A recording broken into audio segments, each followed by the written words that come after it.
तो शुरू करते हैं इस पूरी वर्कशॉप को एक क्वेश्चन के साथ। एक क्वेश्चन है कि क्या आप अपने बच्चों से प्यार करते हैं? जो प्यार करते हैं प्लीज हाथ उठाएं, जिनको लगता है कि वाकई वो अपने बच्चों से प्यार करते हैं। अब एक प्रश्न का जवाब दीजिए, आप क्या चाहते हैं? आप अपने बच्चों को सुविधा देना चाहेंगे? दो रास्ते हैं। आप अपने बच्चों को सुविधा देना चाहेंगे या बच्चों को इस लायक बनाना चाहेंगे कि वो अपने लिए अपनी सुविधा खुद तैयार कर सकें। कौन सा रास्ता चाहेंगे? दो रास्ते अगर आपको मिले, एक में सुविधाएं दे देना और दूसरे में उसको इस लायक बना देना कि वो सुविधा अपने आप अपनी तैयार कर सके। फिंगर से बताइए, एक कि दो? करेक्ट। अब देखिए, एक पेड़ की दो डालें, कितनी? दो। एक पेड़ की दो डालें, एक वचन की एक कर्म की। कौन सी दो डालें हैं? एक वचन की एक कर्म की। अगर फल लगेगा तो किस पे लगेगा? कर्म पे। और हम वचन पे लगा लेना चाहते हैं। हम कहते हैं कि बात बोल के बात बन जाएगी। हम बोलते हैं बचपन से, पूत सपूत तो क्या धन संचय, पूत कपूत तो क्या धन संचय। और सब लगे पड़े हैं किस लिए? एक बिल्डिंग और बना दे बेटे के लिए, एक गाड़ी और ले दे बेटे के लिए। और खुद कहते हैं देखो ये क्या बेचारा कुछ करेगा, ये क्या ही करेगा, क्या ही रिश्वत लेगा, इसका तो कोई परिवार ही नहीं है। मतलब तुम रिश्वत क्या अपने बच्चे के लिए लेते हो? तो क्या कहना चाहते हो तुम? बात कहने के लिए हम कुछ और करते हैं, करने के लिए हम कुछ और करते हैं। तो सूत्र जो आज इस वर्कशॉप का है वो ये है कि अगर आपको परिणाम बदलना है तो आपको अपने कर्म बदलने पड़ेंगे। ये बातें बदलने से कभी परिणाम नहीं बदलेगा। और ये पूरी जो मीटिंग हो रही है इस बात के लिए हो रही है कि हम किन किन कर्मों को बदलना चाह रहे हैं। फिर मैं आपको दो रास्ते दे रहा हूं। पहला रास्ता कि हम ऐसी पढ़ाई कराएं कि बच्चे का कोर्स पूरा करा दें। मेरे साथ रिपीट करिए, ऐसी पढ़ाई कराएं कि बच्चे का कोर्स पूरा करा दें, या फिर ऐसी पढ़ाई कराएं कि बच्चे को कोर्स पूरा करने के लायक बना दें। कौन सी ठीक? पहली की दूसरी? फल किस पे लगेगा? वचन पे कि कर्म पे? कर्म पे लगेगा। करना कोई चाहता नहीं। और जब हम करने के लिए बढ़ेंगे तो निश्चित रूप से सारे स्कूलों में, इंक्लूडिंग माई स्कूल, मैं अपनी किसी अलग नहीं मानता, इंक्लूडिंग माई स्कूल, चल क्या रहा है पूरी दुनिया में? पहला वाला कि दूसरा वाला? पहला वाला। चलाना क्या चाहते हैं हम? चला किससे लेना चाहते हैं? वचन से। चलेगा किससे? कर्मों से। तो अब मुझे बताइए, दोनों रास्ते अलग अलग होंगे कि नहीं? अब अगर आप गोला चौराहे पर डिसाइड करें कि मुझे लखीमपुर की तरफ जाना है तो भाई साहब फिर रजागंज कभी नहीं पड़ेगा। ओ सॉरी, अगर लखीमपुर की तरफ जाना है तो महवागंज कभी नहीं पड़ेगा, वो महेशपुर कभी नहीं पड़ेगा। मोहम्मदी की तरफ जाएंगे, महेशपुर तभी पड़ेगा। अब अगर हमने चुनाव कर लिया गोला के चौराहे पे खड़े होकर के कि मुझे लखीमपुर की तरफ जाना है, तो फिर मुझे मोहम्मदी के रास्ते में पड़ने वाले जितने गंतव्य हैं उनको भूलना पड़ेगा। जब हम यहां पर बात करेंगे कि मुझे इस रास्ते पे जाना है कि मेरा बच्चा अपने आप लायक बन जाए कोर्स पूरा करने के, तो रास्ते में जो पड़ाव आएंगे वो कोई दूसरे होंगे। अब कल्पना आप करोगे कि वो वाला पड़ाव क्यों नहीं आया? मैं तो डेली जाता था लखीमपुर, पढ़ता था रजागंज। अब वो तो वैसा पढ़ नहीं रहा, वो फरदान तो पढ़ नहीं रहा, तो आपने रोज रास्ता दूसरा चुना। अब ये रास्ता है दो, लायक बनाने का। लायक बनाने का रास्ता। अब मुझे बताओ, मैं एक ओपन चैलेंज है, ये कैमरे से पेरेंट्स भी देख रहे होंगे और आप सभी लोग हैं। ओपन चैलेंज है, मैं लगभग 2000 स्कूल्स को विजिट कर चुका हूं और ये ओपन चैलेंज है किसी भी स्कूल के लिए। किसी भी स्कूल में जाकर के आप पूछिएगा उसके प्रिंसिपल से कि तुम्हारे स्कूल के कक्षा 12 के बच्चे कैसे हैं। क्या पूछेगा? आपके स्कूल के क्लास 12 के बच्चे कैसे हैं? तो एक शब्द में बोलेगा, एक स्वर में बोलेगा, बहुत नालायक है। क्या बोलेगा? बहुत नालायक। आप याद करो क्लास 12 में कैसे थे, हम याद कर लें कक्षा 12 में कैसे थे, कितनी नालायकी हम करते थे। तो बहुत सिंपल सी बात है, अगर आप लायक नहीं बनाओगे तो अपने आप क्या बन जाएगा ना, उसमें आपका कोई दोष नहीं है, वो अपने आप ही बनेगा। जैसे एक खेत में अगर आप फसल नहीं उगाओगे तो क्या उगाएगी? घास उगाएगी भाई साहब। अब आप बोलो घास की कोई गलती तो है क्या? क्या फसल की कोई गलती है क्या? क्या खेत की कोई गलती है क्या? तो किसकी गलती है? किसकी गलती? किसान की। और बाद में कहते हैं बच्चा नालायक। भाई साहब तुमने उसको लायक बनाया कहां? तो कहानी हो रही है लायक और नालायक बनाने के बीच की। अब हम बच्चे से बोलते हैं, शब्द सुनिएगा, बच्चे से बोलते हैं सदा सत्य बोलो। बोलते हैं कि नहीं? ऐसी ही नाना प्रकार की बातें बोलते हैं उससे। एक एग्जाम्पल ले लेते हैं, बच्चे से बोलते हैं सदा सत्य बोलो। अब मुझे बताओ ये सच है कि झूठ? इससे बड़ा झूठ कुछ हो नहीं सकता। सदा सत्य बोलो इज अ कंप्लीट झूठ। क्यों? क्योंकि जो भी हम कर्म करते हैं, कर्म केवल एक प्रकार का रिजल्ट है। कर्म जो होता है पहला वो होता है मन में। मैंने अगर बोला कि मैं इनको गोली मारूंगा, तो जब मैं मारूंगा तो वो रिजल्ट होगा मैं पहले मार चुका हूं। तो जब मैं बोलता हूं सदा सत्य बोलो, तो एक्चुअली ये झूठ है, सच है सदा सत्य सोचो। क्या है सच? सदा सत्य सोचो। झूठ है सदा सत्य बोलो। जब हम बोलते हैं मेरे बच्चे ने होमवर्क नहीं किया, तो ये मुझे बताओ तन की समस्या है कि मन की? बच्चे ने होमवर्क नहीं किया, यह समस्या तन की है कि मन की? मन की। बच्चे ने पंखा तोड़ा, समस्या तन की है कि मन की? बच्चा पढ़ाई नहीं कर रहा, समस्या तन की है कि मन की? और क्लास में इलाज किसका होता है? तन का होता है। अब बताओ कभी आपको रिजल्ट मिलेगा क्या? मतलब नाक में समस्या और पैर का इलाज, उस डॉक्टर को क्या बोलोगे अगर कोई ऐसा करेगा? तो तुम क्या कर रहे हो? अब दो इंटेलिजेंस है, एक इंटेलिजेंस है रियल इंटेलिजेंस और एक इंटेलिजेंस है आर्टिफिशियल इंटेलिजेंस।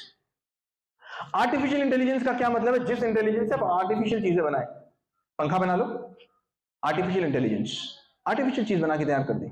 आप हवाई जहाज बना लो, आप उड़ने वाली कार बना लो, आप मोबाइल बना लो, लाखों चीजें तैयार कर दो, ये सब आर्टिफिशियल इंटेलिजेंस है। रियल इंटेलिजेंस है जब आप एक रियल बच्चे को तैयार कर दें। रियल इंटेलिजेंस उसी को बोलेंगे जब किसी बच्चे को तैयार करने की इंटेलिजेंस आपके अंदर हो, तब हम बोलेंगे कि आपने रियल इंटेलिजेंस का काम किया। अब मां और बेटे में, पिता और बाप में, पति और पत्नी में, पिता और पुत्र में लड़ाइयां क्यों हैं? क्यों दूरियां बढ़ती चली जा रही हैं? दूरियां इसलिए बढ़ रही हैं क्योंकि आप आर्टिफिशियल इंटेलिजेंस का प्रयोग करना चाह रहे हैं। आप उसके कर्मों पर बंधन बनाना चाह रहे हैं। आप चाह रहे हैं कि मेरा बच्चा ये काम ना करे, लेकिन ये सोचो जब वो ये काम कर रहा है तो उससे बहुत पहले वो मन में कर चुका है और तुम उसके काम पे कब्जा जमा लेना चाह रहे हो। तुम्हारे पास वो विधि नहीं है कि तुम उसके मन पे कब्जा जमा लो। तुम्हारे पास ये विधि नहीं है कि तुम उसके मन को ठीक कर लो और तन को ठीक कर लेना चाहते हो। जब जब ये होगा तब तब आपका बच्चा आपके पास आएगा और आपका बच्चा आकर के बोलेगा कि मुझे ये काम करना है, और आप कहोगे नहीं तुम भी काम करो। बच्चे को डांटोगे नहीं ये कर, नहीं ये कर, नहीं ये कर, नहीं ये कर, और जितनी बार आप बच्चे से ये बोलोगे उतनी बार आप बच्चे के दुश्मन बनोगे। क्यों? क्योंकि बच्चा तो मन में कुछ और सोच रहा है। और जब जब सामने खड़े होगे तब तब वो वही काम करेगा, जब जब पीछे चले जाओगे तब तब वो कोई दूसरा काम करेगा। क्यों? क्योंकि आपने उसके काम पे कब्जा जमाना चाहा, आपने कभी उसकी सोच को ठीक ही नहीं कर पाया। अब हम यहां क्या करना चाह रहे हैं इस मीटिंग में? अपने बगल में देखिए कौन बैठा है, एक बार जरा घुमा के देखिए कौन बैठा है, देख लीजिए अपने आसपास में। मैं पूछूं जो भी आपके बगल में बैठा हुआ है उसमें और आप में क्या अंतर है? आखिर क्या डिफरेंस है आप दोनों में? आंखें दो चेक कर लो, किसी की तीन तो नहीं है। नाक एक चेक करो, किसी की दो तो नहीं है। कान दो चेक करो, किसी के तीन तो नहीं है। पैर दो, किसी के चेक करो, किसी के पांच तो नहीं है। हर एक चीज आप दोनों में एक ही है, एक पैसे का भी डिफरेंस है नहीं। अगर कोई डिफरेंस है तो केवल एक चीज का, हमारी और तुम्हारी सोच का। जब मैं बोलता हूं कि तुम बिल्कुल मेरे जैसे हो तो मैं बोलना चाहता हूं तुम बिल्कुल मेरे जैसा सोचते हो। जब मैं बोलता हूं कि तुम बिल्कुल मुझसे अलग हो तो मैं बोलना चाहता हूं कि तुम मेरे जैसा नहीं सोचते। तो कहते हैं हमारे रिश्तों में जो मोच है उसका कारण हमारी अलग अलग सोच है। जब तक एक घर में अलग अलग सोच चलेगी, जब तक एक स्कूल में अलग अलग सोच चलेगी, तब तक हम वैसे ही होंगे जैसे उत्तर प्रदेश सरकार का लोगो देखा है। उत्तर प्रदेश सरकार का लोगो किसी ने देखा है? तीन मछलियां, तीनों मछलियां किधर जा रही हैं? अलग अलग दिशाओं में। पिता अलग, बेटा अलग, मां अलग, और बताते हैं हम परिवार एक हैं, हम साथ साथ हैं। क्या है का साथ? जब मन से साथ नहीं, सोच से साथ नहीं। अब सोच अच्छी बुरी से कोई मतलब नहीं है। मैंने और भाई साहब ने सोचा कि हम दोनों लोग जाएंगे और आज किसी एक का मर्डर करेंगे। हम दोनों लोग खुश खुश उठेंगे, बंदूक अपनी अपनी उठाएंगे, जाएंगे, गोली मार के चले आएंगे, कोई दिक्कत नहीं। सही गलत से कोई मतलब नहीं, एक होनी चाहिए। हमने उन्होंने सोचा कि जाके फूल माला देंगे, हम दोनों लोग फूल माला देके चले आए, कोई समस्या नहीं। समस्या तब है जब ये कह रहे हैं गांधी वाला काम करो और मैं कह रहा हूं भगत सिंह वाला काम करो। तो आज जब हमारा बच्चा ग्रेड 1 से ग्रेड 12 तक की जर्नी में आ रहा है, आपके बच्चे ने प्री प्राइमरी का सफर पूरा किया। It was a very important journey with us and I am really thankful for that. But now he is heading to the 12th। अब वो 12th में जाने वाला है, कक्षा 12 में जाने वाला है। ये आज ही मानना पड़ेगा आपको। अगर आपने ये माना कि मेरा बच्चा कक्षा 1 में जा रहा है तो ये बिल्कुल गलत आप मान रहे हैं। और आज मेरी, आपकी, आपके घर में आपके बाबा जी की, बच्चे के माँ की, बच्चे के होम ट्यूटर की, बच्चे के टीचर की, बच्चे के प्रिंसिपल की, सबकी सोच एक होनी चाहिए। गलत या सही से कोई मतलब नहीं, एक होनी चाहिए। अगर बच्चे के पास, कहते हैं मेरा बच्चा दुविधा में ना हो, कहते हैं ना, दुविधा का मतलब क्या? दुविधा का मतलब दो विधाएं। जब जब आपके पास दो विधाएं होंगी, ऐसे जाऊं कि ऐसे, तब तब आप कंफ्यूज होंगे। इसीलिए कहा जाता है ज्यादा राय मत लो, ज्यादा राय लोगे तो दो विधाएं आ जाएंगी।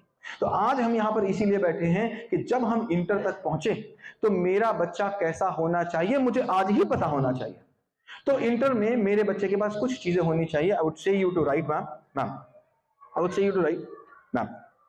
और आप बताइए कि इनमें से कोई चीज बच्चे के पास कम होनी तो नहीं चाहिए, कहीं ऐसा तो नहीं है। सबसे पहली चीज, इफ आई से कि मेरा बच्चा इंटर में जब वो निकले तो वो इंडिपेंडेंट होना चाहिए। Independent, agree? या डिपेंडेंट होना चाहिए? क्या चाहते हैं आप? नेचुरली चाहिए ना, ये नंबर 1। नंबर 2, हम ये चाहते हैं जब मेरा बच्चा हो तो वो 100 नंबर लाए या ना लाए मुझे नहीं पता, लेकिन उसके अंदर ये विश्वास होना चाहिए कि वो 100 नंबर ला सकता है। He should have a trust उसके अंदर कि 100 नंबर वो ला सकता है, वो 100 नंबर लाने के लिए ही पैदा हुआ है। आए कम ये अलग बात हो गई, लेकिन उसको डर नहीं होना चाहिए। आधे से ज्यादा बच्चे इस डर में नहीं लाते कि वो 100 नंबर लाने के लिए बने ही नहीं, उनको ये डर बचपन से ही डाल दिया गया। कैसे डाला हम लोग आगे बात करेंगे। Third thing which is very important, मैं पूरे स्क्रीन में मत लिखिए, अदरवाइज आधे में मुझे भी लिखना है, आईसीडीओ की स्मॉल में लिखिएगा। नंबर 3, उसके मन में किसी भी तरीके का कोई डर नहीं होना चाहिए। वो किसी से नहीं डरे, चाहे वो व्यक्ति हो, चाहे वो विचार हो, चाहे वो पढ़ाई हो, चाहे वो लड़ाई हो। किसी भी चीज जो भी उसके सामने आ जाए, उसके सामने किसी भी चीज का डर नहीं होना चाहिए। नंबर 3 इस कि उसके अंदर प्लानिंग नाम की चीज होनी चाहिए। आज हमारे पास जो सबसे बड़ी समस्या है, प्लानिंग नहीं है। प्लानिंग नाम की चीज हमारे बच्चे के अंदर कूट कूट के भरी होनी चाहिए। Next is decision making power उसके अंदर होनी चाहिए। अगर डिसीजन मेकिंग पावर उसके अंदर नहीं है तो अपनी लाइफ में वो कुछ नहीं कर सकता। He must have decision making power जिस दिन वो क्लास 12th को यहां से पास करे। नेक्स्ट, वो पास करे तो वो कॉम्पिटेंट भी हो। हमारे देश में समस्या है कि इंटर हम पास तो कर लेते हैं लेकिन कॉम्पिटेंसी नाम की चीज नहीं होती। तो इंटर को वो पास भी करे और वो बच्चा कॉम्पिटेंट भी हो। नेक्स्ट, उसके पास माइंड होना चाहिए। वो माइंड से किसी भी चीज को दिमाग से काम करे, माइंड उसका फंक्शनल होना चाहिए। नेक्स्ट, उसके पास एकाग्रता होनी चाहिए, कंसंट्रेशन होना चाहिए। अगर उसके पास कंसंट्रेशन नाम की चीज नहीं है तो वो कुछ भी नहीं कर सकता। कंसंट्रेशन उसकी लाइफ में होना चाहिए, एक अभिन्न अंग होना चाहिए। देन उसके पास जो लास्ट, सही और गलत की पहचान होनी चाहिए। अगर उसको सही और गलत की पहचान नहीं है तो अपनी लाइफ को अच्छे से व्यतीत नहीं कर सकता। मैंने कहा था इसको आधे बोर्ड पे लिखिएगा तो आधा मेरे लिए छोड़ दीजिएगा। हम कहां लिखेंगे इसको प्लीज? अब मैं छोड़िए, मैं मैनेज करूंगा इसको। सब कब्जा जमाना चाहते हैं, कोई बच्चे के ऊपर, कोई बोर्ड के ऊपर। लाइए, मैं मार कर दीजिए मुझको। ओके, अब मुझे बताओ ये चीजें बच्चों को चाहिए कि नहीं चाहिए बच्चों में? अब दो चीजें हो सकती हैं, एक वचन से और कर्म से। वचन से तो नहीं होगा, आज सपने देखने से तो नहीं होगा, तो इसकी प्लानिंग कब करनी पड़ेगी इंटर में? कि आज करनी पड़ेगी। साथ है इस बात में। अब दो तरीके से बच्चे पाले जा सकते हैं, एक बच्चे का बड़ा होना और एक बच्चे का पाला जाना। बड़े तो किसी के भी हो जाएंगे बच्चे, जिनका कोई नाथ नहीं उनका जगन्नाथ। बड़ा होने से कौन रोक लेगा? जो पैदा हुआ है वो बड़ा होगा, प्रकृति का नियम है। और पालना और बड़े करने में बड़ा अंतर है। पालने में आप डिसीजन मेकर होते हैं और बड़ा करने में तो बड़ा हो ही रहा है। तो अब देखिए, दो चीजें हमारी लाइफ में, यहां से बहुत इंपॉर्टेंट क्लास शुरू होती है, बहुत ध्यान से समझिएगा। बच्चों की क्लास बाद में, पहले पेरेंट की क्लास। दो चीजें समझिएगा, हमारी लाइफ में दो चीजें होती हैं, एक होता है कांस्टेंट और एक होता है वेरिएबल। कांस्टेंट का मतलब समझते हैं, जो बदले नहीं, और वेरिएबल का मतलब क्या होता है? जो बदल जाए। समझ रहे हैं? तो एक चीज हमारी लाइफ में होती है कांस्टेंट और एक चीज होती है वेरिएबल। हमेशा हर चीज में यही मिलेगी। अब देखिए, दो चीजें हैं, समझिएगा। ये है रिजल्ट, ये क्या है जो मुझको चाहिए? रिजल्ट। और रिजल्ट पाने के लिए क्या करना पड़ता है? एफर्ट करना पड़ता है ना। रिजल्ट पाने के लिए मुझे करना पड़ता है एफर्ट। अब इसमें से एक चीज कांस्टेंट है और एक चीज वेरिएबल है, बहुत ध्यान दीजिएगा। 99% लोग जो इस दुनिया में रहते हैं, इस धरती पर रहते हैं, हमारे और आपके बीच में रहते हैं, उसमें से 99% लोगों का एफर्ट कांस्टेंट होता है। क्या कांस्टेंट होता है? भाई साहब काम 2 घंटे करूंगा, समझ में आए तो ठीक, नहीं समझ में आए तो ठीक, क्या होगा मुझे इससे मतलब नहीं, भाई साहब मैं तो 2 घंटे काम करूंगा। वो दिन भर आपको जनाएगा इतना तो काम मैंने सुबह से शाम तक किया, इतना तो काम मैं करता हूं, बच्चे की जान ले लोगे क्या? सुबह से शाम तक वो आपको अपने काम गिनाएगा, सुबह काम गिनाएगा, दोपहर के काम गिनाएगा, शाम को काम गिनाएगा, तो मैं क्या ही करूं, सुबह से शाम तक तो काम करता रहता हूं। वो केवल एफर्ट की बात करेगा, एफर्ट स्कोर की बात करेगा, एफर्ट की बात करेगा, मैंने इतने एफर्ट किए। ऐसा बंदा आपको हमेशा टाइम टेबल बनाता मिलेगा। अब मुझे बताओ बड़ा क्या, माइंड की टाइम क्या बड़ा है? क्या बोलोगे, माइंड बड़ा कि टाइम बड़ा? टाइम होगा तो माइंड आ जाएगा कि माइंड होगा तो टाइम आ जाएगा? करेक्ट, माइंड होगा तो टाइम आ जाएगा। तो टाइम बड़ा कि माइंड बड़ा? माइंड बड़ा। तो टाइम टेबल बनाए कि माइंड टेबल? माइंड टेबल बनाए। अब देखो टाइम टेबल बनाने वाला लोग वो जो एफर्ट की बात करते हैं, वो क्या एफर्ट की बात करेंगे? 2 घंटे इंग्लिश पढ़ेंगे, 2 घंटे मैथ्स पढ़ेंगे, 2 घंटे साइंस पढ़ेंगे, 2 घंटे जीके पढ़ेंगे। अब उनकी जिंदगी चल रही है घड़ी से।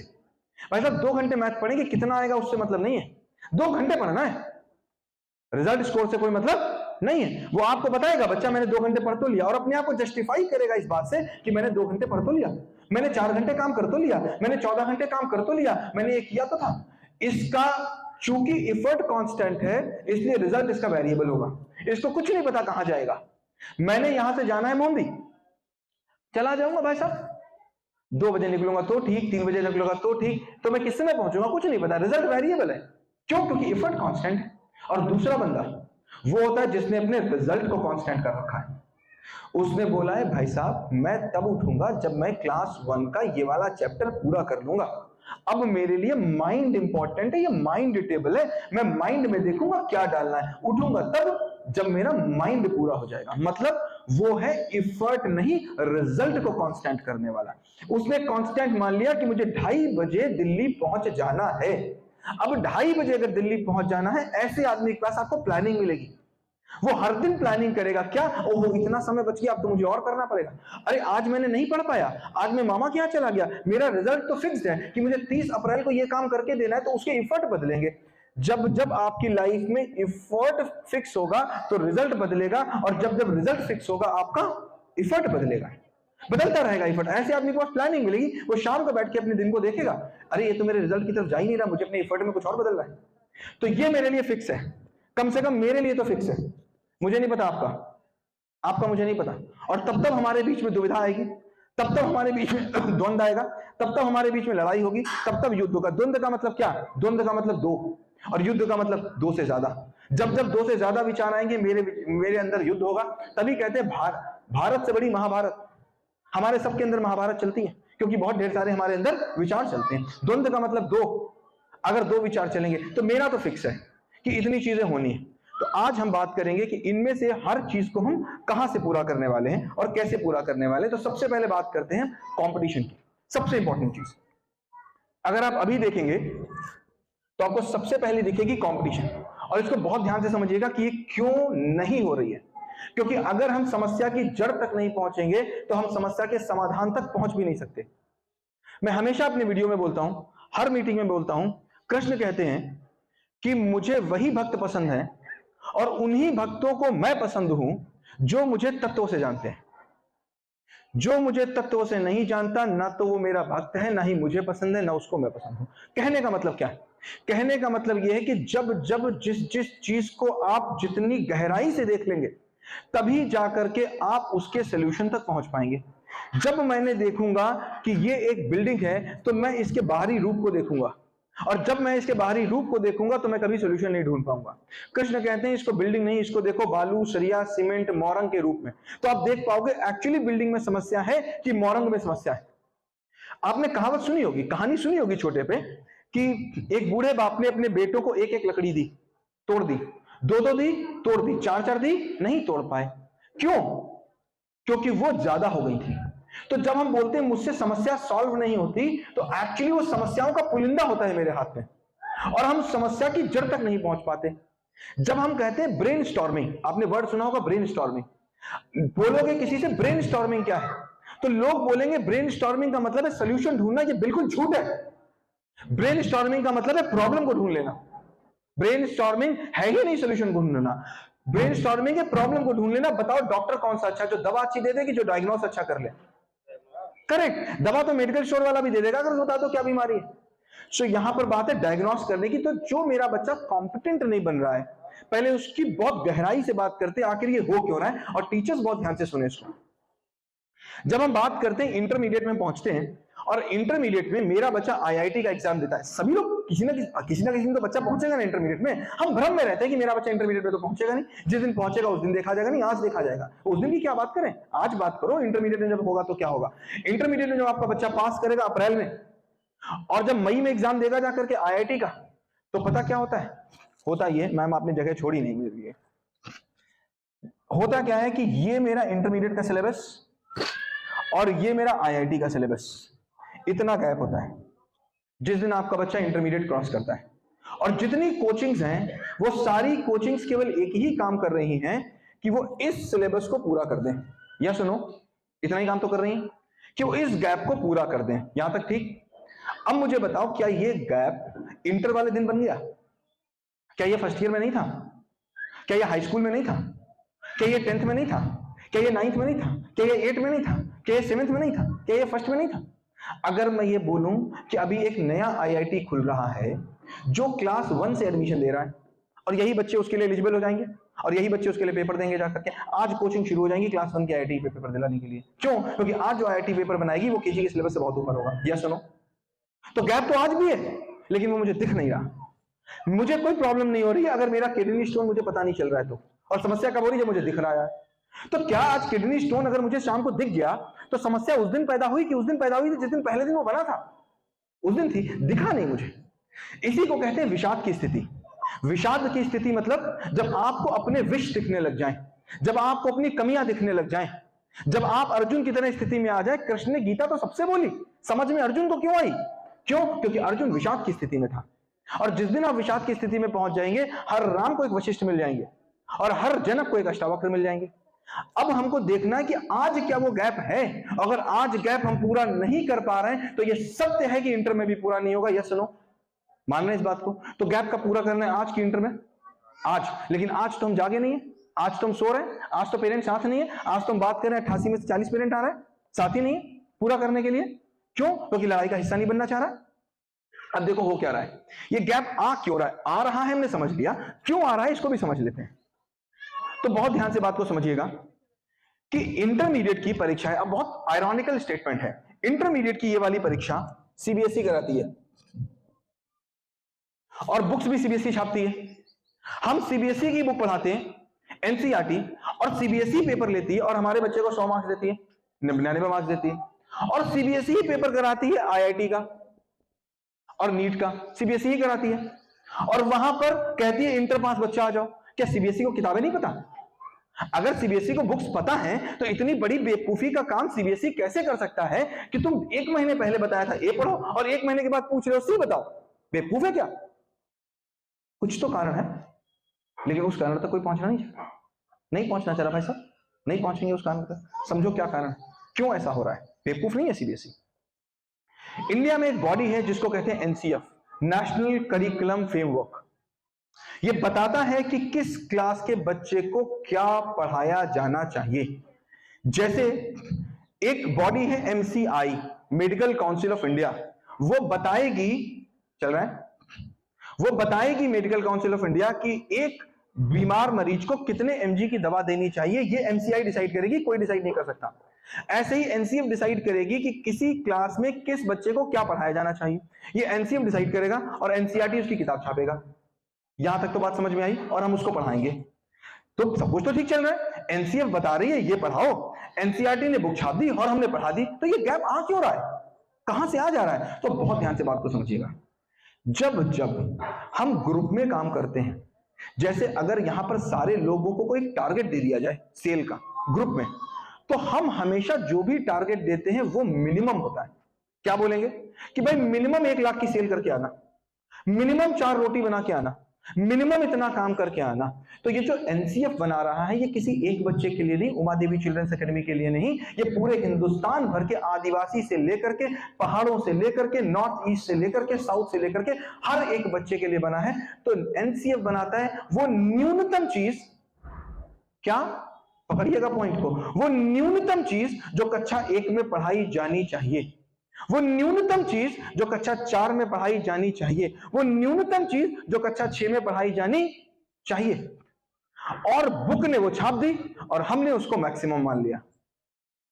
बस अंतर इतना ही है, जो चीज न्यूनतम बताई गई थी मैंने उस बुक को मैक्सिमम मान लिया, और मैंने मान लिया कि मेरा बच्चा जब 100 लाएगा तो उसने मैक्सिमम किया, जबकि सच यह है कि जब वो 100 लाएगा तो उसने मिनिमम किया। बात समझ में आ रही है? तब जब इंटरमीडिएट के बाद जाता है एनसीईआरटी पेपर लेता है, तो जब पूछता है उससे आईआईटी वाला, क्या पूछता है कि बेटा ये इंटर तुम करके आए, ये तो मिनिमम था, ये तो एक आदिवासी बच्चे को भी करना था, ये तो एक जो पहाड़ सुदूर देश में बच्चा बैठा उसको भी करना था, तुमने क्या किया ये बताओ, तुमने क्या किया वो बताओ, वो चेक करेंगे, और वो हम क्लास 1 से करते ही।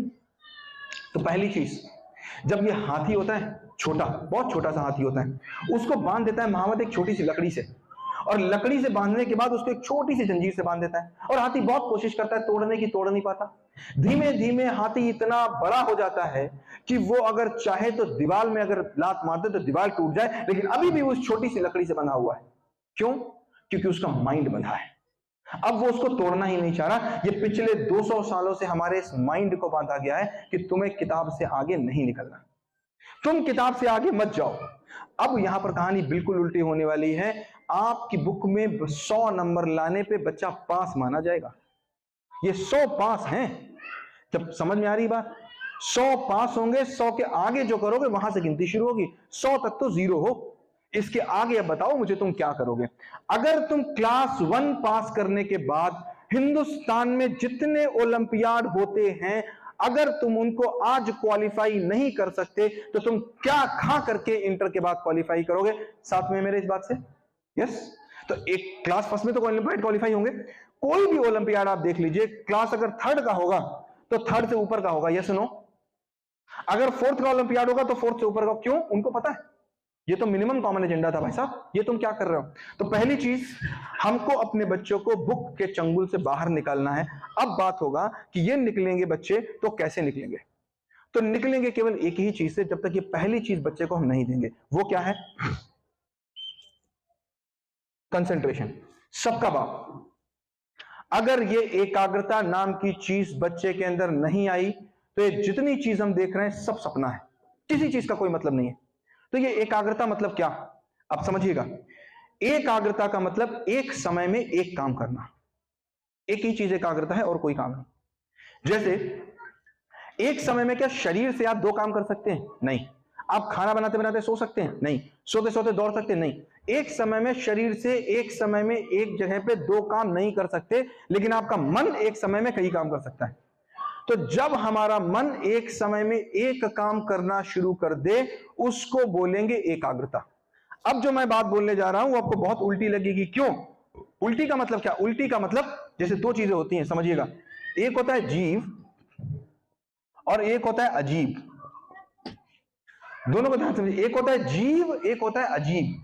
मेरे पीछे एक छिपकली हो जिसके 4 पैर हो, क्या हो? छिपकली जिसके कितने पैर हो? 4। तो आप क्या बोलेंगे? जीव है, हजारों बार देखिए। और एक छिपकली हो जिसके 14 पैर हो, तो क्या बोलोगे? अजीब है। तो अजीब का मतलब गलत नहीं, अजीब का मतलब ऐसा पहले मैंने कभी देखा और सुना नहीं। समझ रहे हैं? तो जो भी मैं आपसे आज बोलने वाला हूं वो आपको अजीब लगेगा। आ रहा है ये वाला बोर्ड? आ रहा है ना? हाँ, वो आपको अजीब लगेगा। क्यों? क्योंकि आपने देखा सुना नहीं। अब देखो हमारे करंट सिस्टम में क्या होता है। करंट सिस्टम में क्या हो रहा है, सुबह टीचर आता है और थुड़कू सी इंग्लिश देता है, फिर थुड़कू सी साइंस देता है, फिर थुड़कू सी हिंदी देता है, फिर थुड़कू सी मैथ देता है, थोड़ा थोड़ा थोड़ा थोड़ा थोड़ा थोड़ा उसको दे देता है। घर पे जाता है, फिर वो इसका होमवर्क करता है, फिर वो उसका होमवर्क करता है, फिर वो उसका होमवर्क करता है, फिर वो उसका होमवर्क करता है। ये बताओ, ये आपको एक काग्रता लग रही है कि 8 काग्रता लग रही है? क्या लग रहा है आपको? ये 8 काग्रता है। और आप पहले दिन से ही बच्चे को आधा आधा आधा आधा करने के लिए प्रेरित कर रहे हो।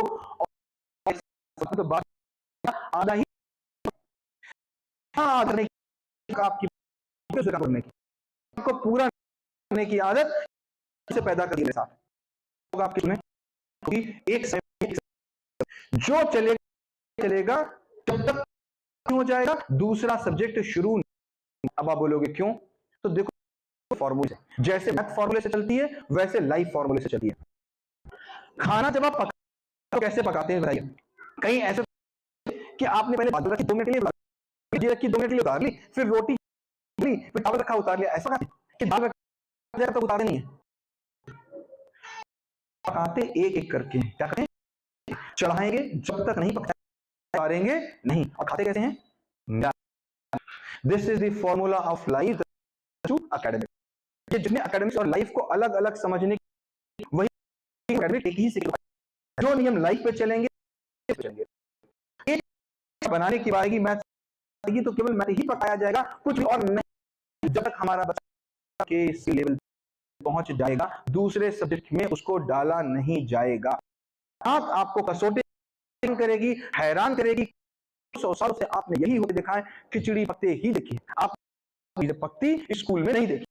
तो इनमें क्यों होगा आगे बात करते हैं। एक काम कंसंट्रेशन जो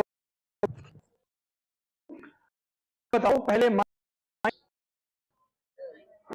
बात सही सिलेबस लगता है, वो सिलेबस का थोड़ा बता दो। मैं बोलूंगा अभी तो माइंड चलना शुरू हो रहा है, सिलेबस माइंड से क्या मतलब? पहले और जो जो सिलेबस जो जो माइंड को माइंड तुमको देगा किन चीजों से है क्लास में सबसे ज्यादा काम होगा, उसके बाद काम होगा और उसके बाद काम होता है माइंड पर। तो माइंड को तुमने कहां रखा? सबसे आगे की सबसे पीछे कहां रखा? तो माइंड तुम्हें कहां रखेगा? पर तुम मेरे यहाँ 501 का लिफाफा दो, हम तुम्हारे 5001 का लिफाफा दें, ये तो ना चलेगा भाई साहब। मतलब तुम माइंड को पीछे रखो, माइंड तुमको पीछे रखे, उल्टा होगा। पहले माइंड, फिर नोटबुक, फिर सिलेबस। आप बताओ इसमें से क्या ठीक है? पहले बोर्ड, नोटबुक, माइंड, कि माइंड, नोटबुक, बोर्ड? क्या ठीक है इसमें से? माइंड, नोटबुक, बोर्ड नहीं, जो सही हो। हम तो इसीलिए आपको बता रहे हैं। क्यों बता रहे हैं इस बात पे? आपको इस बात पे बता रहे हैं ताकि आपके मन में पुराने विचार रह ना जाए, हम लोग एक ही पेज पर रहें। अब माइंड मतलब क्या? हमको ये नहीं समझ में आता माइंड का मतलब है क्या, और माइंड हम कहते किसको है। तो अब मुझे बताओ कि आपको कौन कौन सी लैंग्वेज आती है?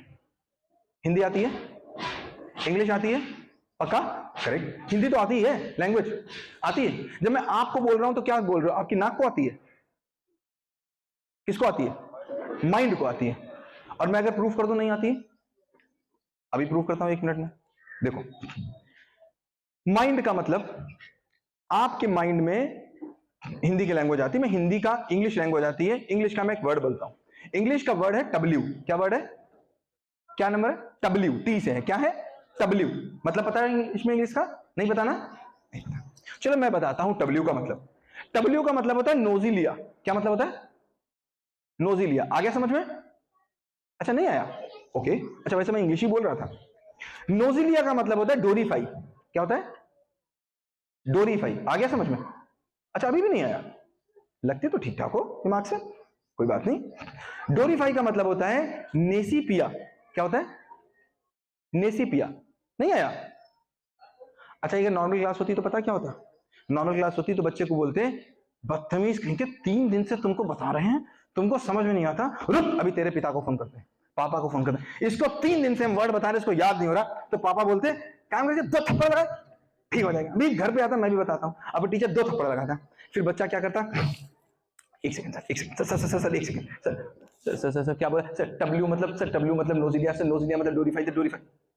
और वो 4 दिन रटता, फिर आता, फिर मैं बोलता हाँ आप सुनाओ, नोजिलिया मतलब डोरीफाई, डोरीफाई मतलब ये, इसका मतलब ये। देखा आ गया, 1 थप्पड़ में तुम ठीक हो गए।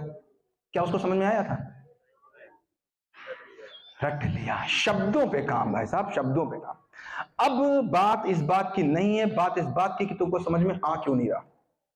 बाकी सब बात बेकार है। मुझे ये बताओ, जब तुमको इंग्लिश आती, तुमने बोला अभी तुमको इंग्लिश आती, तो ये तुमको वर्ड समझ में क्यों नहीं आया? तुम झूठ बोल रहे थे तुमको इंग्लिश आती। कुछ नहीं आती इंग्लिश। आपको केवल एक ही चीज आती, क्यों नहीं समझ में आया समझिए, फिर मैं बताता हूं। W का मतलब डोरीफाई, नहीं समझ में आया। डोरीफाई का मतलब नोजिलिया, नहीं समझ में आया। नोजिलिया का मतलब पेसिफाई, नहीं समझ में आया। पेसिटिक का मतलब मोबाइल, समझ में आ गया? आ गया। क्यों क्यों समझ में आ गया? Correct, point to be noted. जब मैं बोलता हूं मेरे दिमाग को ये वर्ड समझ नहीं आ रहा, मतलब मैं बोलता हूं इस वर्ड की पिक्चर मुझे समझ में नहीं आ रही। जिस वर्ड की पिक्चर आपको समझ में नहीं आएगी वो वर्ड आपको समझ में नहीं आएगा। जब हम बोलते हैं शब्द, अब देखो मैंने आपसे बोला कुर्सी ले आओ और आप ले आए पानी, सही की गलत? बिल्कुल गलत। क्यों? क्योंकि कुर्सी बोलते समय मैंने अपने दिमाग में एक इमेज बनाई, जो इमेज थी 4 पैरों वाली एक चीज जिस पे बैठ जाओ, और आपके दिमाग में इमेज बन गई पानी की। तो समस्या क्या है कि जो क्लास में बोला जा रहा है और जो बच्चे तक पहुंच रहा है और जो बच्चा बोल रहा है मेरे तक आ रहा है, क्या सबकी पिक्चर्स एक हैं कि नहीं? क्योंकि एक्चुअली में मेरा दिमाग केवल पिक्चर समझता है। जब मैं यहां पर बोलने की इतनी देर से कोशिश कर रहा हूं तो मैं आपके दिमाग में वो पिक्चर्स बनाने की कोशिश कर रहा हूं जो मेरे दिमाग में है। करेक्ट? जब हम बोलते हैं लोगों से क्या बोलते हैं कि यार मुझे समझ में नहीं आ रहा ना, थोड़ी पिक्चर क्लियर करो। शब्दों का जाल होता है। क्या होता है? शब्दों का जाल होता है, और पिक्चर्स उसको क्लियर करती हैं। अगर मैं बोलूं कि मैंने कल एक चीज देखी जो आगे से नीली, पीछे से पीली, ऊपर से काली, नीचे से सफेद, आगे से मोटी, पीछे से पतली, ऊपर से नुकीली, नीचे से छोटी, समझ में आया? नहीं। अब मैं जितना ज्यादा बताऊंगा उतना ज्यादा कंफ्यूज हो गए। आप क्या बोलोगे? भाई साहब एक पिक्चर दिखा दो। एक पिक्चर 1,00,000 शब्दों के बराबर होती है। तो अब ठीक है, थैंक यू। अब बात यहां पर क्या हो रही है? बात यहां पर हो रही है कि हमें बच्चे का केवल माइंड चेक करना है और कोई भी चीज चेक नहीं करनी है। और माइंड चेक हो सकता है केवल एक चीज से, पिक्चर्स से।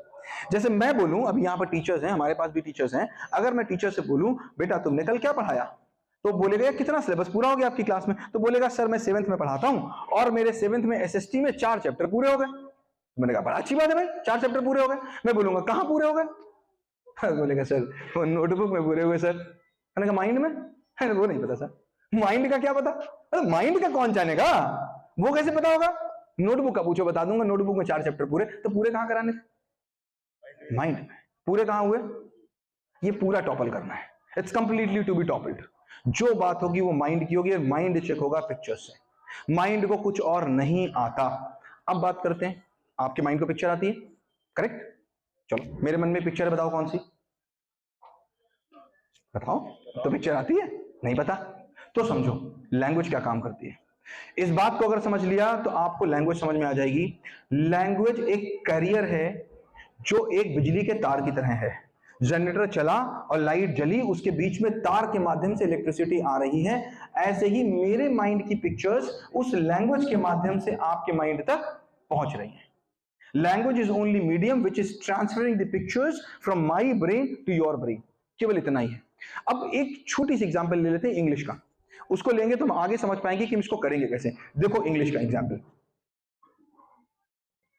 एक इंग्लिश की स्टोरी है, बहुत ध्यान से समझिएगा पूरी जर्नी को। एक इंग्लिश की स्टोरी है, मुझे लिखनी थी। स्टोरी लिखने से पहले जब मैं पेन पे लिखूंगा उससे पहले मेरे माइंड में होगी कि नहीं? सपोज मैं राइटर हूं और मैं सपोज शेक्सपियर हूं और मुझे लिखना है मर्सी, करेक्ट? मैंने मर्सी पोएम लिखी और मैं कहीं 1700-1800 सन में हूं, तो मेरे मन में कुछ पिक्चर्स चली मेरे मन में, और वो पिक्चर्स मैंने किस में कन्वर्ट की? शब्दों में, करेक्ट? सो सबसे पहले होता है पिक्चर्स। ये कहां रहती हैं? माइंड में। और ये पिक्चर्स ऑथर कन्वर्ट करता है किस चीज में? वर्ड्स में। इसको बोलते हैं राइटिंग स्किल। राइटिंग स्किल का मतलब अपनी पिक्चर्स को इतने प्यारे शब्द दे दो कि अगर कोई दूसरा पढ़े तो उसके मन में सेम पिक्चर बन जाए। इसको बोलेंगे राइटिंग स्किल, और इसी को बोलेंगे कम्युनिकेशन स्किल। अगर मैं यहां पर आम के बारे में आपको ऐसे बताऊं बिना आम का नाम लिए कि आपके मन में आम की ही पिक्चर बन जाए, तो समझ लेना मेरी कम्युनिकेशन स्किल अच्छी है। तो कम्युनिकेशन स्किल और राइटिंग स्किल दोनों में एक ही काम होता है, अपनी पिक्चर्स को हम दूसरे के दिमाग तक पहुंचाने का प्रयास करते हैं। जब मैं बोलता हूं इसकी राइटिंग स्किल बहुत अच्छी, मतलब वो अपनी पिक्चर्स को बहुत अच्छे से शब्दों में पिरो लेता है। इसकी राइटिंग स्किल खराब, इसका लिखा तो कुछ समझ ही नहीं आता, क्या लिखा है तुमने कुछ पता ही नहीं चल रहा, मतलब जो उसके दिमाग में है वो अपने पेपर्स पे नहीं उतार पा रहा है। तो ऑथर का काम क्या था? ऑथर का काम था पिक्चर्स को वर्ड में उतार देना, और वो बुक मेरे बच्चे के पास आ गई। अब जब बुक बच्चे के पास आई तो एक्चुअली में वो कोडिंग है, वो स्टोरी कोडिंग है जो उस ऑथर ने की है उन पिक्चर्स की जो वर्ड में है। समझ में आ रही है यहां तक बात? वो कोडिंग है, वो पूरी स्टोरी कोडिंग है, वो पूरी मर्सी कोडिंग है, वो पूरी ट्रू बॉडी कोडिंग है। किस चीज की? उन पिक्चर्स की। अब मेरे बच्चे को क्या करना है? D coding. मेरे बच्चे को वो पढ़ना है, इन वर्ड्स को पढ़ना है और दोबारा अपने मन में उन्हीं पिक्चर्स को फ्रेम कर लेना है जो ऑथर के मन में थी। अब इन पिक्चर्स में जितना ज्यादा अंतर होगा उतना ही कम कॉम्प्रिहेंशन स्किल होगी। कॉम्प्रिहेंशन स्किल का मतलब डिकोडिंग और राइटिंग स्किल का मतलब कोडिंग। समझ में आ रही है बात? अब ये वर्ड्स थे एक इंग्लिश की स्टोरी में लिखे हुए, बच्चे ने पढ़ा और पढ़ने के बाद अगर उसके दिमाग में सेम पिक्चर बन गई जो पिक्चर लिखते समय शेक्सपियर के दिमाग में थी, तो क्या वो शेक्सपियर के दिमाग तक पहुंच गया कि नहीं पहुंच गया? पहुंच गया ना। फिर हमने पहले कि हमारे आपके अंतर में केवल सोच का है, अब उसकी सोच तो वही होगी जो शेक्सपियर की है। करेक्ट? बात समझ में आ रही है यहां तक? अब अगर ये बच्चा इन पिक्चर्स को मैंने सिखा दिया कि वो अपने शब्दों में फिर से वर्ड में कोडिंग कर दे। पहले उसने क्या सीखा? डिकोडिंग, किसी और का लिखा हुआ। फिर हमने क्या सिखा दी? कोडिंग, कि अब जो पिक्चर तुमने शेक्सपियर के दिमाग से उठा ली और अपने दिमाग में बना ली, जरा तुम फिर से एक बार वर्ड में लिए जाओ।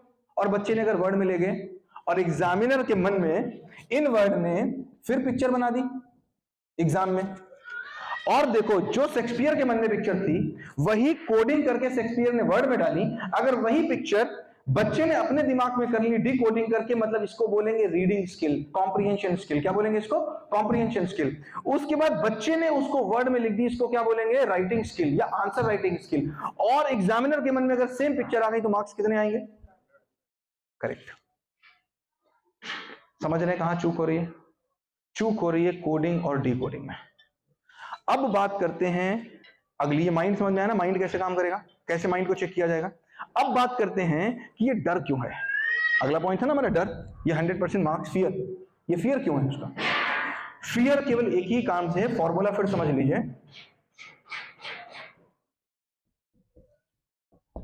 एक मयान में दो तलवारें, एक ही रह सकती है, दो रह नहीं सकती। या तो रहेगी डर की या तो रहेगी हुनर की। अगर हुनर है तो डर नहीं, डर है तो हुनर नहीं। अगर मैं आपसे बोलूं, इतने लोग बैठे हैं, मैं यहां पर खड़ा हूं, मैं किसी को बुलाऊं अगर यहां पर खड़े होने के लिए, तो अगर मैं बोलूं अपने लिए, सोचिए मैं मेरी जगह पे आप खड़े हो और मैं बोलूं इस जगह पर, इस 2 फीट बाई 2 फुट की जगह पर एक दिन खड़े होकर दिखा दो, शर्त मतलब आपको वरदान ये मिला कि आपको भूख भी नहीं लगेगी, नेचुरल कॉल भी नहीं आएगी, थकेंगे भी नहीं, तो क्या पूरे दिन खड़े हो सकते हो कि नहीं? खड़े हो सकते हो, कोई दिक्कत नहीं। क्या डर तो नहीं लगेगा खड़े होने में? बिल्कुल नहीं लगेगा। कोई डर लगेगा? बिल्कुल नहीं लगेगा। पूरे दिन खड़े हो सकते हो, अरे 10 साल खड़े हो सकते हो, दिक्कत क्या है? लेकिन सोचो ये जगह 10,000 फुट ऊंची हो और केवल 2 बाई 2 की जगह हो, एक पिलर हो 10,000 फुट ऊंचा, तब डर लगेगा? पैर कांपेगा? कांपेगा ना। लेकिन सोचो अगर पंख हो आपके पास तो? करेक्ट। तो जब जब डर लगेगा तब तब हुनर नहीं होगा, क्योंकि आपके पास उड़ने का हुनर नहीं है, इसलिए ऊंचाई से डर लगता है। खड़े होना आपको आता है, यहां भी आता है, वहां भी आता है। तो अब कहानी है कि जब जब जो डरेगा वो मरेगा। और डरेगा क्यों? क्योंकि उसके पास हुनर नहीं है। हुनर को बोलते हैं स्किल। हुनर को बोलते हैं स्किल। अब एक क्वेश्चन मैं आपसे पूछता हूं, पहले विल आती है कि पहले स्किल आती है? क्या आता है, पहले विल की पहले स्किल? पहले विल की पहले स्किल। जो विल बोलेंगे वो एक उठाएंगे, जो स्किल बोलेंगे वो 2 उठाएंगे। पहले विल की पहले स्किल, पहले विल की पहले स्किल। सभी लोग करिए, बीच में ऐसे नहीं कर सकते। पहले विल की पहले स्किल। विल मतलब 1, स्किल मतलब 2। पहले विल की पहले स्किल। करेक्ट। पहले विल आती है ना? यस बोलिए ना, यस यस नो। पहले स्किल आती है। अब ये बड़ा मुश्किल है समझ पाना, इस बात को समझ जाएंगे तो बच्चा समझ जाएगा, पहले हमारा समझना बड़ा जरूरी है। देखो मुझे बताओ, रोटी बना लेते होगे तब रोटी बनाने का मन करेगा कि रोटी नहीं बना लेते होगे तब बनाने का मन करेगा? कब मन करेगा? जब बना लेते होगे। मैथ्स क्वेश्चन लगा लेते होगे तब मैथ्स लगाने का मन करेगा कि क्वेश्चन नहीं लगा लेते होगे तब लगाने का मन करेगा? लेकिन बड़ा दूरी है। आप बोलोगे यार मेरा मन ही नहीं कर रहा तो मैं सीखूंगा क्यों? बोलोगे ना, मन ही नहीं कर रहा तो मैं सीखूंगा क्यों? अब बात को बहुत ध्यान से समझिएगा, पूरी एजुकेशन का सार यहीं पर छुपा हुआ है। क्या? जब हम बोलते हैं मेरी ये काम करने की इच्छा नहीं है, तो ये अधूरा होता है। क्या होता है? अधूरा। असली शब्द है इच्छा शक्ति। क्या है? इच्छा शक्ति। तो जो पहली चीज शुरू होती है वो शुरू होती है इच्छा से। जैसे मेरी इच्छा हुई मैं कार चलाऊंगा, और मैं कार चलाने गया और कार लड़ गई, अगले दिन इच्छा थोड़ी कम होगी। फिर गए, फिर लड़ गई, अगले दिन इच्छा थोड़ी और कम होगी। क्यों? क्योंकि स्किल नहीं है। क्या नहीं है? स्किल नहीं है। तो देखो, सबसे पहले आती है विश। कहानी शुरू होती है विश से। किससे शुरू होती है? विश से। मेरी इच्छा है, मुझे यह काम करना है, और वो इच्छा मर जाएगी अगर इच्छा के साथ हमने नहीं जोड़ी स्किल। जो जो काम करने की इच्छा है, अगर उस काम को करने की स्किल आ जाएगी, तो स्किल से क्या आ जाएगी? विल। विश का मतलब होता है इच्छा, और विल का मतलब होता है शक्ति। तो जब आप बोलते हैं मेरी ये काम करने की इच्छा नहीं है, तो आप बोलते हो ये काम करने की इच्छा शक्ति नहीं है। एक बार आप अपने बच्चे से देख के देखो, छोटा बच्चा था, जिस दिन वो टेबल सीख के आता था स्कूल से, वो आपको बोलता था मम्मी सुन लो टेबल मुझसे, मम्मी टेबल सुन लो, मम्मी पोएम सुन लो। बोलता है कि नहीं बोलता? और जिस दिन उसको नहीं आता, आपको बैठाना पड़ता है कि बेटा सुनाओ। क्यों? शक्ति नहीं है। हमारी लाइफ दो तरीके से हो सकती है, विश बेस्ड और स्किल बेस्ड। आधे से ज्यादा हमारी लाइफ विश बेस्ड चल रही है। हम जो काम कर रहे हैं इच्छा करते कर रहे हैं, उसकी स्किल है कि नहीं मुझे पता नहीं। अब हमारी पढ़ाई दो तरीके से हो सकती है, एक नॉलेज बेस्ड और एक स्किल बेस्ड। नॉलेज बेस्ड का मतलब सूचना बेस्ड, और एक हो सकती है स्किल बेस्ड। अब विष्णु पुराण में एक सूत्र है जो ये कहता है, कर्म वही है जो बंधन मुक्त करे, और विद्या वही है जो जीवन मुक्त करे, वरना वो विद्या नहीं। जीवन मुक्त का मतलब क्या? मर जाओ तो जीवन मुक्त हो गए ना भैया। जीवन मुक्त का मतलब है जीवन की परेशानियों से मुक्ति। तो विद्या वही है जो जीवन की परेशानियों से मुक्ति दे। तो अगर तुम कक्षा 1 में बच्चों को कक्षा 1 की परेशानी से मुक्ति ना दे पा रहे हैं तुम्हारी विद्या, तो कल को क्या मुक्ति देगी? कल को वो आगे मुक्ति देगी अपनी बीवी की समस्या से, अपनी नौकरी की समस्या से। क्या मुक्ति मिलेगी जब कक्षा 1 में तुम कक्षा 1 की समस्या से मुक्ति ना दिला पाए? झूठी है वो विद्या, बेकार है वो विद्या। तो अब बात कर लेते हैं हो क्यों रहा है। तो हमारी पढ़ाई अब स्किल और नॉलेज दो बेस हो सकती है। अब हम किताबों के चंगुल से बाहर निकल के स्किल के चंगुल में फंसेंगे। तो जैसा मैंने बोला, हम एक समय में एक काम करेंगे, और जब तक वो हो नहीं जाएगा तब तक हम आगे नहीं बढ़ेंगे, क्योंकि स्किल को हिंदी में बोलते हैं कला। क्या बोलते हैं? और कला के साथ एक समस्या है। जब हमने बोला था एक समय में एक काम, तो मैथ सब्जेक्ट की बात नहीं कर रहे हैं, मैथमेटिक्स स्किल्स की बात कर रहे हैं, हम क्वांटिटेटिव एप्टीट्यूड की बात कर रहे हैं, हम कला की बात कर रहे हैं। और कला के साथ एक समस्या है, अगर आपने एक साथ दो कला सीखी तो आप खा जाएंगे। क्या खा जाएंगे? कलाबाजी। बिल्कुल सिंपल समझ लीजिए, एक समय में एक कला। अब कला सीखने का एक नियम है, माइक चेक कर लो। कला सीखने का एक नियम समझ लीजिए, सूत्र समझ लीजिए, फॉर्मूला समझ लीजिए। अच्छा, फॉर्मूला किसको कहते हैं ये भी समझ लीजिए। जैसे 2 + 2 कितना होता है? 4। गोला में 2 + 2 कितना होता है? मुंबई में, सर्दी में, गर्मी में, अमेरिका में, रात में। अगर कोई फॉर्मूला होगा तो उस पर कोई कंडीशन अप्लाई नहीं होगी। बिल्कुल सिंपल बात समझ लीजिए, कोई कंडीशन अप्लाई नहीं होगी। और अगर कंडीशन अप्लाई हो गई तो वो फॉर्मूला नहीं है, वो कंडीशनल है, वो फॉर्मूला नहीं है।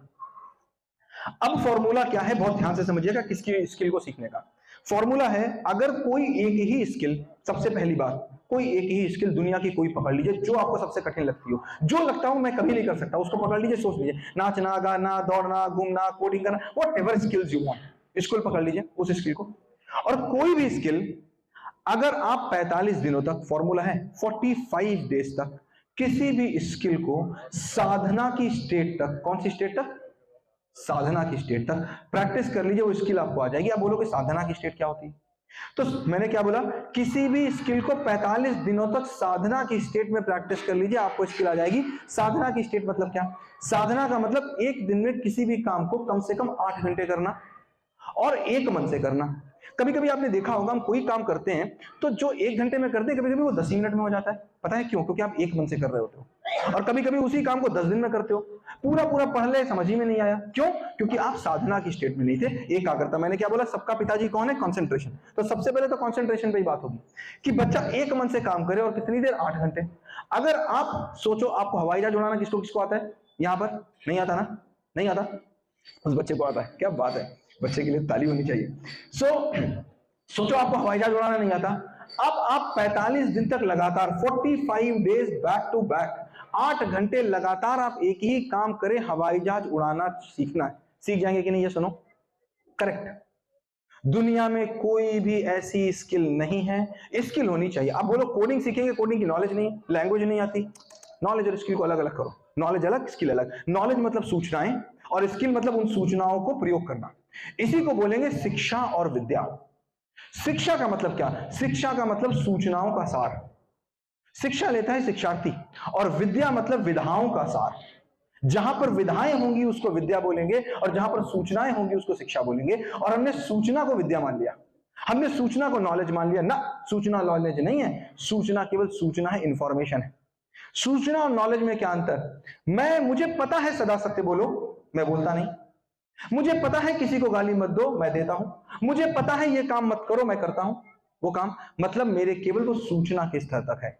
जब वो सूचना आपके हृदय के स्तर तक उतर आए, आपके जीवन में अवतरित हो जाए, आपके कर्मों से बाहर निकलने लगे, तब बोलोगे ज्ञान है।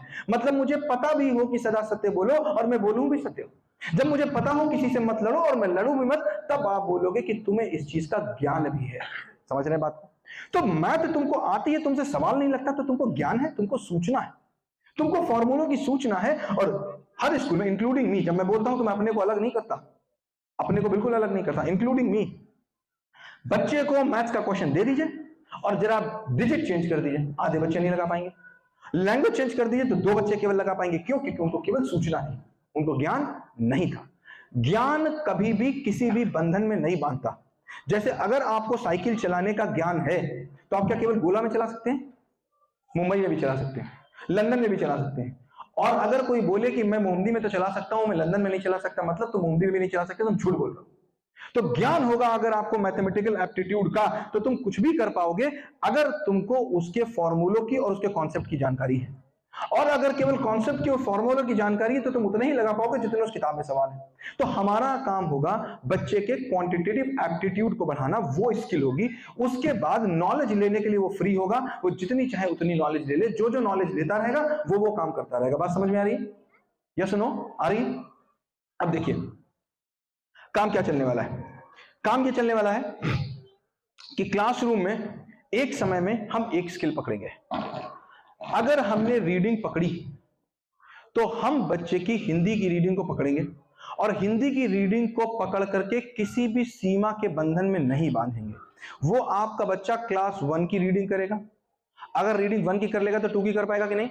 2 की बुक को पढ़ेगा, 3 को पढ़। अभी भी आपका बच्चा न्यूज़पेपर पढ़ लेता होगा, पढ़ लेता हिंदी का कि नहीं? ऑलमोस्ट पढ़ लेता होगा। अगले 3 महीने के अंदर आप देखेंगे कि आपका बच्चा हिंदी की बीए या एमए की किताब भी होगी तो वो पढ़ पाएगा, क्योंकि विद्या वही है जो बंधन मुक्त करे। स्किल कभी भी बंधन में नहीं बांधता। अगर उसको रीडिंग की स्किल आ गई, और कितने दिन लगेंगे? मैक्सिमम 45 डेज, अगर मैक्सिमम लगेंगे तो, वरना आप देखेंगे बहुत जल्दी हो जाएगा। तो पहली स्किल क्या होगी? रीडिंग। जब वो हिंदी की रीडिंग करने लग जाएगा तभी कोई दूसरा काम होगा। जब वो हिंदी की रीडिंग करने लग जाएगा तब बात इस बात की आएगी कि मुझे बताओ कि जो तुमने पढ़ा कि राम घर जाता है, जरा इसकी पिक्चर बना के दिखाओ। मुझे माइंड चेक करना है, शब्द नहीं चेक करना है। अब तुमने लिखा कि राम, तुमने पढ़ा राम घर जाता है, पिक्चर बना रहे हो, तुम शेर हिरन को मार रहे हो, तो मतलब वचन में कुछ और शब्दों में कुछ और। जो पढ़ रहे हो वो पिक्चर बना के दिखा दो। ये कब काम होगा? जब तुमको पढ़ना आ जाएगा। तो इसका मतलब क्या हो गया? तुमको अब समझना भी आ गया। बात समझ में आ रही है? ब्रेन कब चेक हुआ? अभी तक हमने शब्द चेक किए थे। जब हम बोल रहे थे पढ़ना तो हम क्या चेक कर रहे थे? शब्द। अब क्या चेक कर रहे हैं? माइंड। करेक्ट? बात समझ में आई? तो पहले बच्चा क्या करेगा? पहले पूरी अपनी किताब को ही नहीं, जितनी किताबें अवेलेबल हो सकती हैं, चंपक से लेकर के कक्षा 10 तक जितनी किताबें हो सकती हैं, सारी किताबें पहले में भर के बांध देगा, सारे बंधनों से मुक्त होगा। उसके बाद वो मुझे दिखाएगा कि जो वो पढ़ रहा है वो पिक्चर बना सकता है कि नहीं। तो फिर जर्नी शुरू होगी केजी की। क्या तुम केजी की किताब की पिक्चर बना सकते हो? पढ़ो केजी की किताब को, बना के दिखाओ। बना लोगे तो फर्स्ट की बना के दिखाओ, बना लोगे तो थर्ड की बना के दिखाओ, बना लोगे तो फोर्थ की बना के दिखाओ, बना लोगे तो फिफ्थ की बना के दिखाओ। हर क्लास का जो तुम टेक्स्ट पढ़ोगे मुझे हर टेक्स्ट की पिक्चर बना के दिखाओ, अच्छी खराब से कोई मतलब नहीं है। वो ड्राइंग की टेस्ट नहीं होना है, मुझे ब्रेन का टेस्ट करना, मुझे बना के दिखाओ। मुझे, मैं फर्जी की बातें करता नहीं, बना के दिखाओ वही मानेंगे, जो दिखेगा वो बिकेगा। इसके बाद 2 स्किल हो गई, एक रीडिंग हो गया, दूसरा कॉम्प्रिहेंशन हो गया, तीसरा क्या? अब बेटा जो तुम्हारे मन में आ रहा है, तुम्हारे मन में आ भी गया, जो आ रहा है उसको लिख के दिखा दो। अब अगले 45 दिन केवल इस बात पे काम होगा, जो दिमाग में आ रहा है वो लिख के दिखा दो। मतलब तुमने जितनी स्टोरी पढ़ी है सारी स्टोरी को अपने शब्दों में लिखा के दिखा दो। पूरे दिन कोई काम नहीं, कोई मतलब कोई काम नहीं, केवल एक काम, क्या? जो स्टोरी पढ़ी थी उसको लिख के दिखा दो, बस। कोई काम नहीं, ना इंग्लिश ना मैथ्स, कोई मतलब नहीं। भाई साहब मुझे पहले ये करके दिखाओ, तब कोई और बात करो। अब वो क्या करना शुरू कर दिया, देखिए सबसे पहले उसने क्या शुरू किया, जितनी किताबें सब पढ़नी शुरू कर दी। कहीं कोई किताब हो, कोई किताब हो उसकी उसने पिक्चर बनानी शुरू कर दी, कोई बुक हो उसको अपने हाथों में लिखना शुरू कर दिया। अब बेटा एक काम करो, जो ये स्टोरी है ना, इन सारी स्टोरी पे 200 क्वेश्चन बना के दिखाओ। आंसर नहीं, आंसर तो बुद्धू बनाते हैं, बुद्धू क्वेश्चन बनाते हैं, बुद्धू प्रश्न बनाते हैं। एप्पल को सबने गिरते देखा, एक ने देखा प्रश्न के साथ कि एप्पल क्यों गिरा। सबने पानी को उबलते देखा, उस ढक्कन को, एक ने देखा प्रश्न के साथ कि ये क्यों उबला। क्रिएटर वही है जो प्रश्न बनाए, प्रश्न ही कृष्ण है, कृष्ण ही प्रश्न है। तो बच्चे को प्रश्न बनाना सिखाना है। बेटा आप जो तुमने स्टोरी देखी थी जरा प्रश्न बना के दिखा दो हर स्टोरी पर, इससे उसका एनालिसिस आएगा, वो डिफरेंट क्वेश्चंस बनाएगा और वो क्वेश्चन से अपने आप उस आंसर्स को निकालने की कोशिश करेगा। पहले मन में निकालो तब निकाल के दिखाओ। तो पहला स्टेप हमारा क्या था? पहले पढ़ना सीख लो हिंदी को पूरा, एंड टू एंड, कहीं पर कोई रोक टोक नहीं। फिर पिक्चर बनानी दिखा दो मुझे सारी, एंड टू एंड, कहीं कोई रोक टोक नहीं। फिर इस समरी लिख के दिखा दो, कहीं कोई रोक टोक नहीं। फिर हर तरीके की स्टोरी पे क्वेश्चन बना के दिखा दो, अब हर एक क्वेश्चन का आंसर लिख के दिखा दो। ये पूरी कहानी केवल 3 महीने की है, ओनली 3 मंथ्स। अगर क्या आ गया? एकाग्रता। क्या आ गया? एकाग्रता। केवल 3 महीने की कहानी। अब मुझे बताओ वो बच्चा हिंदी में किस क्लास का है? कक्षा 1 का, कक्षा 2 का, कक्षा 3 का, किस क्लास का है? जिस क्लास की बुक सामने आ जाए हो गया ना मुक्त। ये क्यों नहीं हो पा रहा था अभी तक? ये पूरी जर्नी बड़ा इंपॉर्टेंट है। ये 2 साल पहले शुरू हुई। 2 साल पहले हमको इनविटेशन आया फिनलैंड से। फिनलैंड में पहुंचे, फिनलैंड में जाके हमने रिसर्च किया तो हमने देखा यार ये तो कुछ अलग ही चीजें यहाँ चल रही है, हो क्या रहा है? मतलब दिमाग की बत्ती खुल गई, ये क्या हो रहा है? फिर जब लौट के आए, रिसर्च करनी शुरू करी, और रिसर्च की और रिसर्च की और रिसर्च की। फिर मैंने इंडिया के लगभग 21 गुरुकुल घूमे जो चल रहे हैं इस समय। और जब मैंने सारे गुरुकुल घूमे तो मैंने देखा यार ये क्या हो रहा है। हमने शुरू किया मैकॉले से पहले को पढ़ना कि मैकॉले से पहले आखिर इंडिया में चल क्या रहा था, कैसे हो रहा था। तब देखा यार ये तो सारी चीजें इंडिया में चल रही थी। आज जो फिनलैंड कर रहा है वो जो हमारे यहाँ 5000 साल पहले चल रहा था उसका 1% भी नहीं कर रहा है, और वो दुनिया का नंबर 1 बना हुआ है, और हमारे पास सब कुछ है तब भी हम पीछे। तो गुरुकुल का मतलब क्या? तब मुझे समझ में आया गुरुकुल का मतलब, कुल का मतलब समझते हैं? कुल का मतलब जहां कुल हो, कुल देवी ना, कुल हमारा जहां हम लोग रहते हैं। गुरुकुल का मतलब जहां गुरु रहते हैं। तो गुरुकुल का मतलब क्या? जहां पर सारे गुरु रहते हो, जहां पर चेला नाम की कोई चीज ना हो। मतलब गुरु गुरु बनाता है, गुरु कभी चेला नहीं बनाता। कृष्ण कृष्ण बनाता है, कृष्ण कभी अर्जुन नहीं बनाता। जब जब हम चेला बनाएंगे तब तब विरोध आएगा। मतलब बताओ, 2 विरोधी अगर एक साथ होंगे तो बात कैसी बनेगी? बनेगी कि बिगड़ेगी? बिगड़ेगी ना। तो मुझे गुरु चेला एक दूसरे के विरोधी होते हैं। यस, छोटे में अपने चूरन खाया हुआ, इधर से गुरु इधर से चेला खाया था ना। क्या हो रहा था? ये क्लासरूम में विरोध क्यों है? क्योंकि एक गुरु है एक चेला है।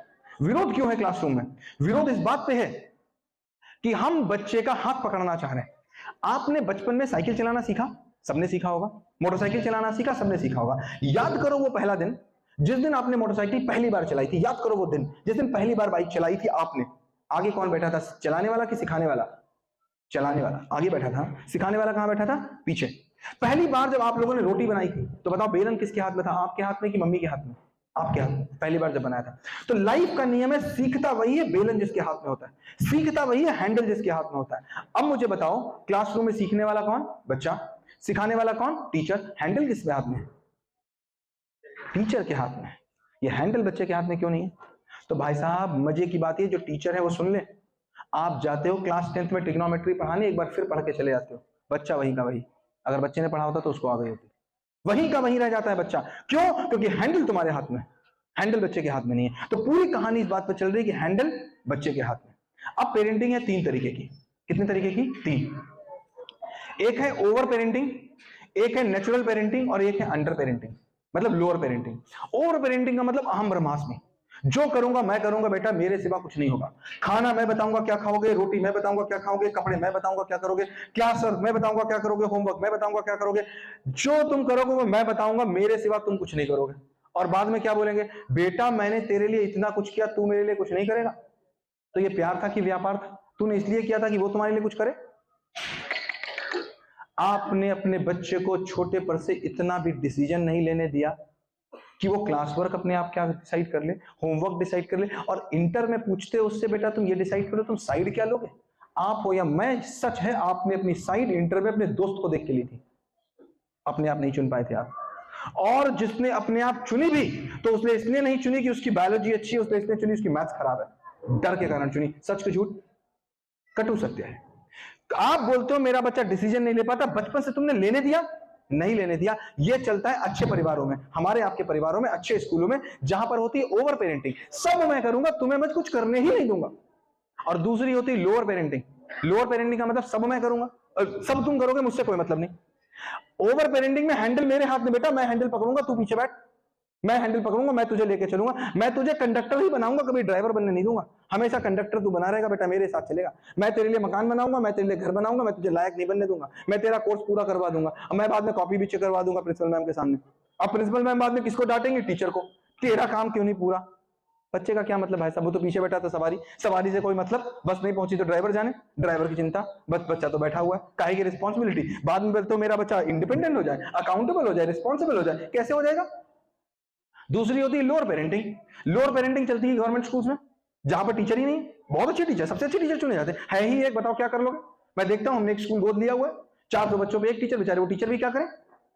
अच्छा, जिसके 14 बच्चे वो क्या करें? कैसे देखें? वो क्या होती है? Lower parenting. अब बेटा तू जो करना होगा, मुझे कोई मतलब नहीं, गिरे पड़े तू जान, मुझे कोई मतलब नहीं, उसमें क्या कोई ही मतलब नहीं, तुम चाहे जो करो।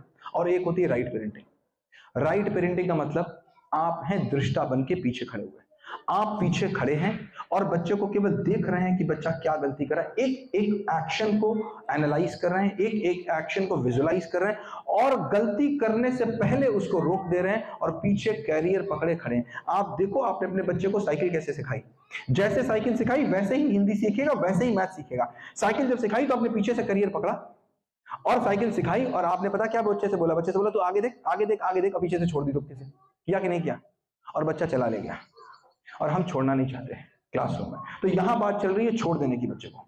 सब कुछ बच्चा अपने आप ही करेगा, वो खुद डिसाइड करेगा कि आज उसको कितना काम करना है, अपनी प्लानिंग बच्चा खुद करेगा। सबसे पहले जब बच्चा क्लास में आएगा तो वो ये बताएगा बेटा आज तुम कितना काम करोगे, खुद अपना काम लिखो। टीचर क्यों लिखवाएगा तुमसे?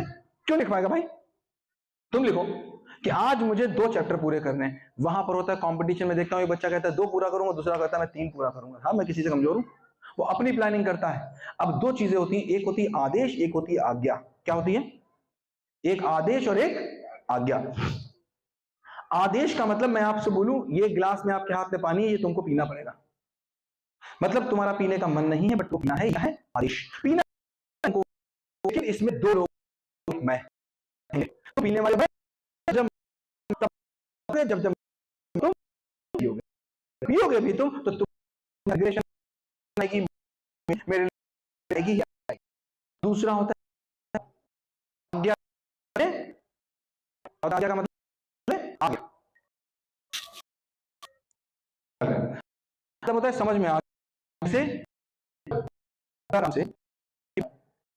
सुबह आया दशरथ जा राम को लगा आई प्राण न जाए, तो मैं काट दुखी मन में राम कहते हैं उनके कपड़े भी करवाए गए थे, वो भी आज्ञा जा गया। जब आपको आज्ञा बोलू पानी गर्म पानी पियो, उसका माटा ठनक गया, तब वो एक होने वाला गायब, केवल फॉलो करने वाला। जब ऑर्डर कर देंगे बच्चे के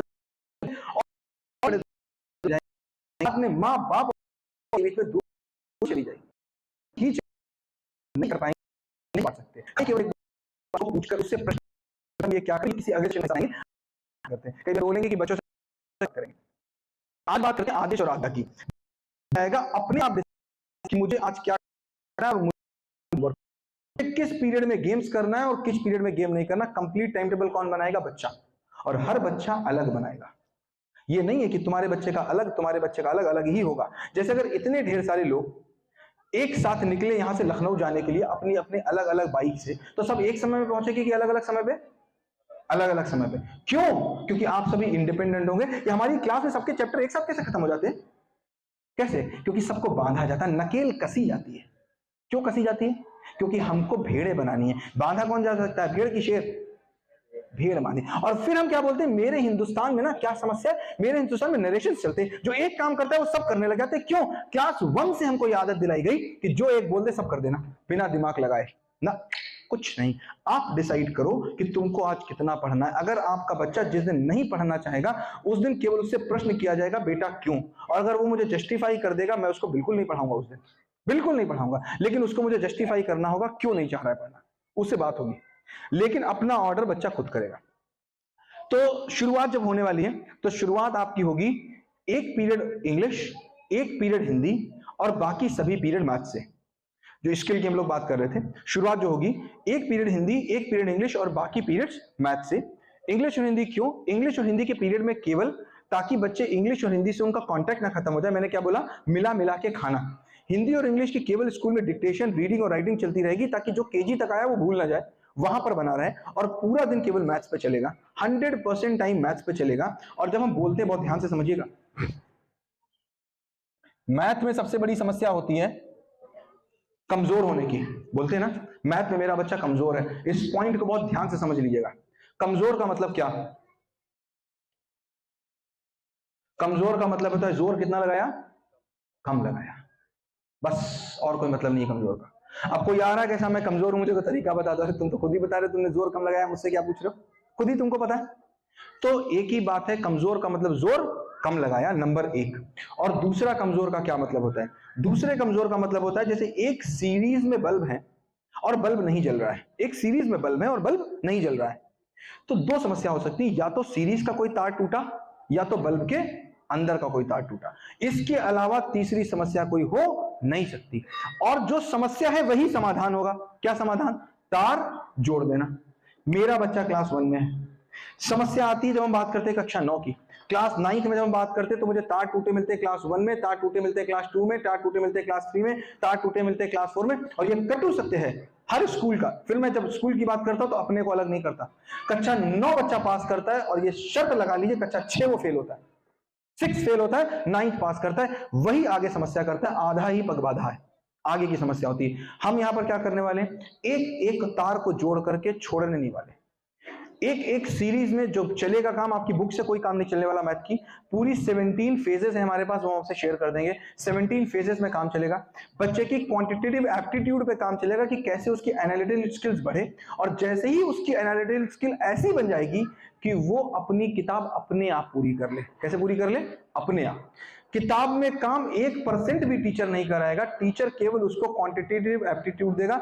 जिस दिन आपका बच्चा क्लास 1 और क्लास 2 की किताब को करने के लायक हो जाएगा, उस दिन उसका अगला सब्जेक्ट शुरू होगा। ये सबके अपने अपने अलग अलग दिन होंगे।